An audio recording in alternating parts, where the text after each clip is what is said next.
Hi guys, if you're new here, my name is Sam and I make videos about makeup, chronic illness, and whatever I want. And today I'm doing my January favorites.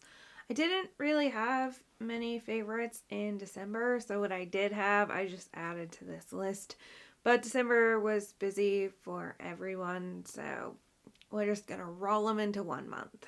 Let's start with the thing I have been doing the most. A favorite right now is sleep.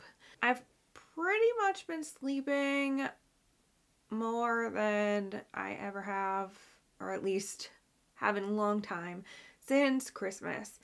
I bounce around like what my sleep schedule should be. It's very much on like a second shift kind of sleep schedule where I'm waking up in the afternoon. Some days I'm not waking up till 4 o'clock in the afternoon, and then I'm staying up until like 5 or 6 in the morning, but not always. Some nights I go to bed around midnight and I wake up at like 10:30, 11. It really just depends, and the amount of sleep I need, it varies between like 18 hours and 8 hours. It's funny to say that the whole situation is just exhausting, but sleep has definitely been a favorite, at least of my body, which is very important. Now let's go into some TV shows. I know I mentioned in a previous video, I haven't really been watching many movies because I burnt myself out, but I am...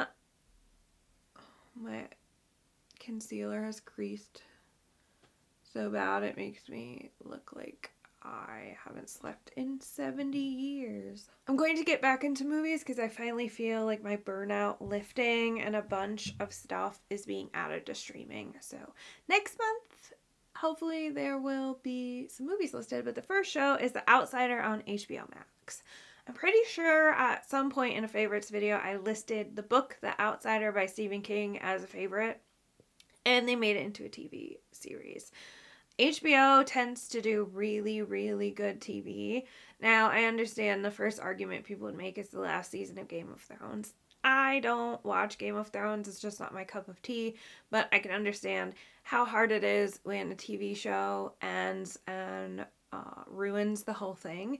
But I think that was more up to the writers and directors than it was HBO, so I'll give them a pass. This show is everything I could hope for. It cut out a lot of Stephen King's rambling that he does in all of his books, where it just gives like way more than necessary. So this was just all the best parts. The acting was really good.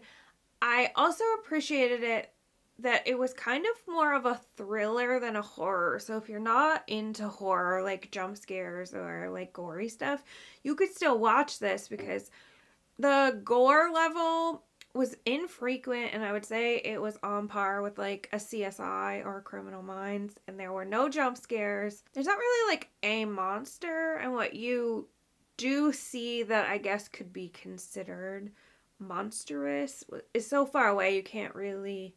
It's more of like a looming figure. So I definitely recommend it. It's actually the sequel to It in a sense, but it isn't. There's no clowns. There's no... It's not at all what you would expect from like stereotypical Stephen King. So I would recommend checking that out if you're interested. Oh, and did I mention that's on HBO Max? I know I mentioned HBO, but it's on HBO Max. The next one is also on HBO Max, and it's True Detective Season 1. I've only watched Season 1 so far because it's an anthology series, so I felt like I kind of needed a break before I started the next season with different characters and a different story, so my palate cleanser was The Outsider. This is definitely a slow burn show, so if you're not into slow burns, I would skip it.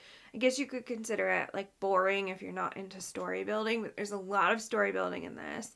Is Woody Harrelson... Is it Harrelson or Harrison? I think it's Harrelson. And Matthew McConaughey are excellent in this. I am generally not into slow burns. Sometimes I can get into it, and this time was one of them. I think it's because I've just had a lot of downtime and I was looking for something kind of like relaxing that didn't make me have to think too much, and a slow burn fit right into that. If you like crime stuff, I definitely recommend it. Basically, just like a bunch of women go missing and then their bodies are found mutilated, and so it's what it takes to for the detectives to basically hunt the guilty party down. And it definitely shows the stress and the work that detectives put in, and how not everyone in a department, especially like employers, really care. It shows how things get lost and how messy crime solving can be, that they're willing to just like stick it on someone even if it isn't them. It just looks like it. They have enough evidence like close the case. So highly recommend that. Now, I will say I've heard season 2 is not as good, and season 3 goes back to being as good as season 1. Once I get to those seasons, you'll see if one isn't a favorites. Up next, we have a video game, which is kind of shocking. Well, maybe I listed Animal Crossing at one point, and it is Stardew Valley. About this months ago when it was on a sale. Maybe the permanent price now is $9.99, but it went on sale for $9.99 from what was $15 at the time. And I have this thing where I don't give myself much time to just like play video games, because it's always, I could be doing something, multitasking. I could be doing something while I'm doing something. So if I watch TV, I could fold laundry or write scripts or whatever. I think because being chronically ill, you lose so many hours of the day that you try to cram as many low energy, low effort tasks into what time you have. So if I can listen to something while I'm folding laundry or whatever, it's just a little easier.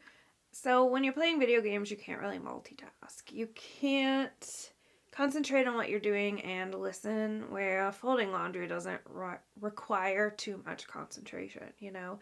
So part of my therapy homework last year, which I've been successful with, is just being able to give myself more time, more free time, and not feel like I'm always having to work, etc. So I finally got around to playing this, and I absolutely love it. It is what Animal Crossing used to be, where there's little tasks and you can't do it all in one day. You have to slowly earn money, and you earn money slowly.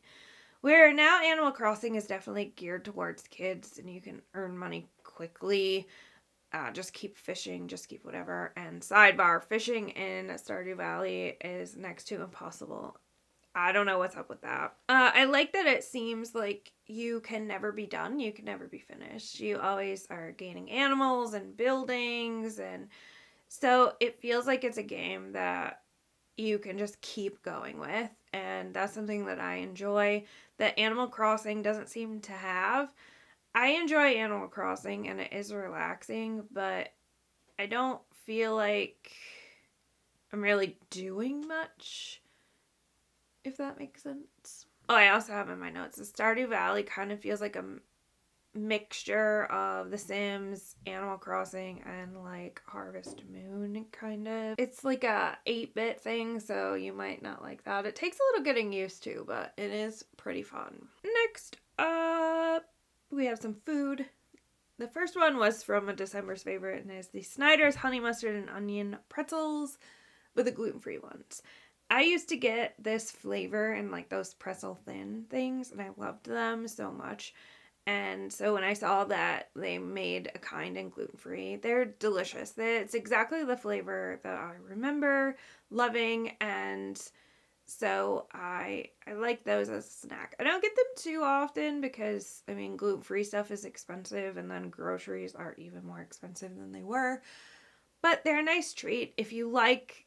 They're kind of mustard heavy, so if you don't like mustard, you won't like them. But if you do like mustard, I highly recommend, because they're like a sweet and salty kind of thing.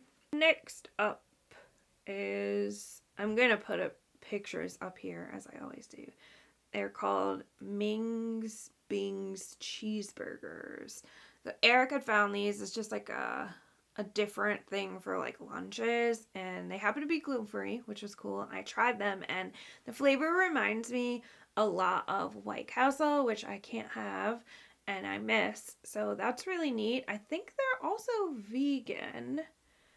You'll have to like Google where these are found because they seem to be kind of hard to find. I've only been able to find them at Meijer, which, if you aren't familiar, I think I've mentioned before, is sort of like a Walmart, but for the Midwest.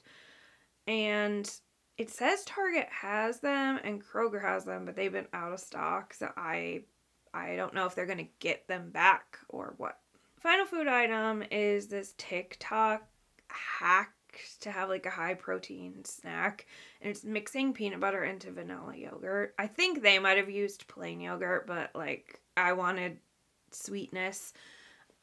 This is super good.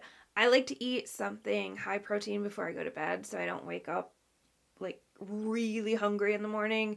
My morning routine needs me to like space out medications, so I can't eat immediately when I wake up. I have to wait at least like an hour. So I hate when I wake up super hungry because I just have to sit there hungry for an hour.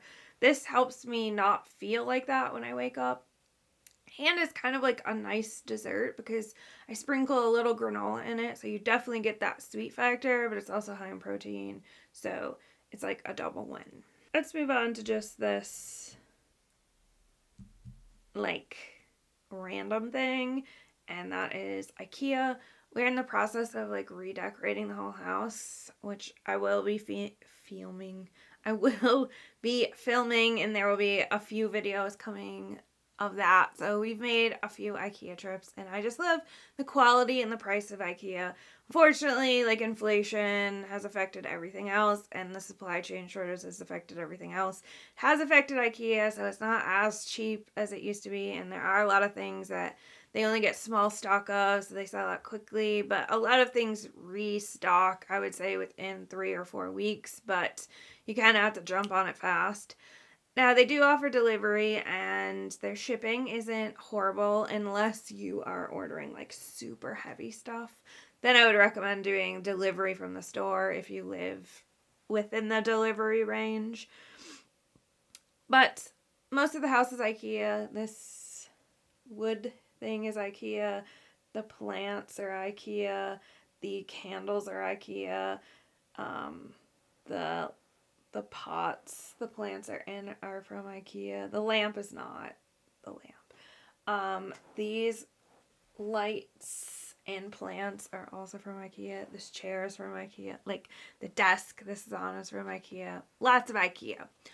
So if you're ever looking for cool decor, tons of decor there. They have the best fake plants. They look incredibly realistic. I don't have any just like close enough to like show you up close how real they are, but trust me. I will say there's a little hack if you want to go in person, but you're still trying to limit your exposure to a certain illness. Going about an hour and a half before they close, there's literally no one there. It's also just a really good shopping experience if you have sensory issues because it's super quiet. You don't have to worry about feeling like claustrophobic because there's so many people there. So definitely do that. And I saved my favorite for last, the beauty category. First up is Oden's Eye. I ordered 2 pallets on Black Friday, and it took a few weeks for it to get here because they got stuck in customs. I hate customs with the post office because it sits there forever. And then once they got here, I went into this whole almost like sleeping beauty situation where I was sleeping a lot. So I didn't get a chance to try them until January. But I'm so glad I made this order because those mats blend like a dream. They're so effortless. I wore them in my last video, actually. The blues I was wearing was Oden's Eye. And I'm just so happy with the quality. I want to try more from them this year. They released a bunch of singles, and while I know because they're all shimmery and some are super soft, they'll probably crease because I have deep set eyes, but that's okay because how often are you seeing the crease of my eye, really? Also, I use glitter glue with everything, which really helps with the creasing. This next one is a body care item. It's the Dove Body Love Moisture Boost Hyaluronic Serum Body Wash. I had to read that because it was a lot. So this winter has been brutal on my skin. I don't know what's different, but it is so dry. Maybe it's aging. It's probably aging. My skin looks like garbage. Like up close, like I'm gonna zoom you in because we're gonna be real here. Like, if it wants to focus, like my texture is super bad. Look at that. Like dry skin. I'm creasing because I'm having to use a hydrating foundation. Look at that. But like all this dry, icky, like this is creasing, which is why I look old. Oh, that's the wrong way. My whole body is like that. I am literally on my face using 4 or 5 hydrating products, and this is an improvement. It was like scaly, sandy, couldn't even put makeup on. And the rest of my body was like that too. Like, you can probably see, or maybe not. Yeah, there you go. Like, just how dry my hands are, and I keep moisturizing them. So my body was itchy and flaky and just, gross. My normal body wash is perfectly hydrating all the other time, but it just wasn't cutting it. So I was looking for stuff, reading ingredients, and I saw this had hyaluronic acid and what's the oil? Moringa, oil. And it was only like $8 or $8.50 for the bottle. It's a fairly large bottle. I figured I would try it. If I hated it, I'll just use it up. It's just a body wash, no big deal. This stuff works so good. It hydrates me really, really well to the point that I am not itchy, and I feel like my lotion on my body anyway is doing something. I have been mixing it with the Lush body conditioner, which I've been meaning to look for a dupe for because it's fairly pricey, but it's worth it. I've been using it all winter so far, and I'm only about a third through the tub. So if you have the budget for that, I would add it in too. So I wash with the Dove stuff, and then I put on the body conditioner and then rinse it off. And then I apply a really good moisturizer, and I'm pretty good. I'm not as hydrated as I would like to be, but it is way better than I was. And I mean, even though I run a humidifier, there's just something about aging and living in a cold climate that just, my skin is over it. This next one I can show you. Wrong basket. Here we go. This is the Auric Smoke Reflect Cream and Powder Eyeshadow Duo in the shade Temper. So this is the powder. It's a rose gold. I'm sure you could see that. And this is the cream side. It has a little stopper to help prevent drying out. I love this. Because it's pricey, I got it during Black Friday, but it's still fairly pricey. I got a color that I would wear a lot, like an everyday color for me, just to try it out. That cream blends better than any eyeshadow I have ever used. This shimmer, I'll swatch both. Let's start with the cream. I was expecting, because some cream shadows I've used are like, I don't know, they're not amazing, you know? They're fine, but nothing to write home about. So this is the cream, and now I'm gonna like blend it out so you can just see like how easy that was. And it works great with a brush. It's beautiful. I had a couple of people online when I posted a picture ask me what I was wearing. And when I get asked what I'm wearing, I know it's a great product. And now let's swatch the shimmer. This isn't like super impactful. It's more of like a topper. Can you even see? Yeah. It's more of a topper, but for every day, I don't like to go too wild with the shimmer because I like glitter, but if I'm trying to just do something quick, I don't want to have to worry about it too much. I mentioned in my goals video, one of my low buy rules is buying like indie brands for Black Friday. I definitely plan to pick up 2 more of those because let me see what shades I wanted. I wanted Defiance, which is a bronze gold. I'll put pictures up here. And then Entice, which is olive with a white gold topper.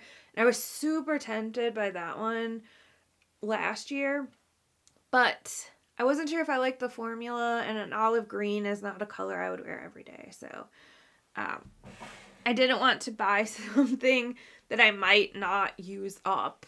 Even if I didn't like the formula, I could use up a rose color because that is the color I wear the most. Next thing, even though it's creasing really bad, I'm going to recommend the Urban Decay. I mean, I do recommend it, but another favorite right now, besides this, I don't normally wear super dewy foundations because they crease on me. It's Urban Decay Stay Naked Hydro Maniac Tinted Glow Hydrator, medium coverage. It has marula oil and kombucha filtrate. I am shade Fair 20. And this is pretty much the main foundation I have been wearing in the winter, at least this year. Is just, again, you saw how dry my skin looked with the 5 layers of hydration and an oil foundation. It's great. It has really nice coverage. The color is super pretty. It's dewy, but I would set it pretty well in your creasy areas. I did not because I'm dry and I didn't want to look even worse today. And the last thing I have, I don't want to tip this because there's already too much that came out. The Hourglass Translucent Setting Powder, Veil Translucent Setting Powder. That I've probably mentioned maybe in my yearly favorites, but I've noticed I didn't do it today because I didn't want to dry out my face anymore, but this is one of the only loose setting powders I've been able to use under my eyes, and it actually kind of like smooths these lines out when I'm using a less creamy concealer. I used a hydrating concealer today, which is what is happening. It's pricey. I haven't been able to find a dupe that performs as well as this. I heard there's an e.l.f. one, and I would like to try that when this little one runs out, just to see how I feel about it. But also, there's part of me that's like, why find a dupe when you could just budget in this and make it work? Oh, one last thing, and this is kind of like, it's very new, but I'm going to list it anyway, and it's a phone. I had to get a new phone because mine hit the 3-year mark and started to send itself to the grave. This is the Pixel 7. I have a cool case from Casetify coming, but I don't know when it'll get here. And I've been very happy with this. The camera is fantastic. I'll have to put a picture up to see just how good it is. I know most people are familiar with how great the Pixel cameras are, but that was big selling point to me. The other big selling point was it is incredibly budget friendly, and I like to, when possible, buy my phone rather than lease it through a carrier. I think the quality is better, and I have quite a bit of personal experience showing that the quality is better. So I like to buy them outright, and you usually get a little bit of a discount doing that. Yeah, so if you have been looking for a new phone, the Pixel 7, and I don't have the Pro, I just have the regular one. There weren't any features on the Pro that seemed to stand out to me, so I saved like the $200 difference or whatever it was because I didn't need a 40 times zoom. I just didn't. Thank you guys so much for watching. If you like this video, please give it a thumbs up and consider subscribing if you haven't already. If you had any favorites this month, please let me know down in the comments, and I'll see you guys next time.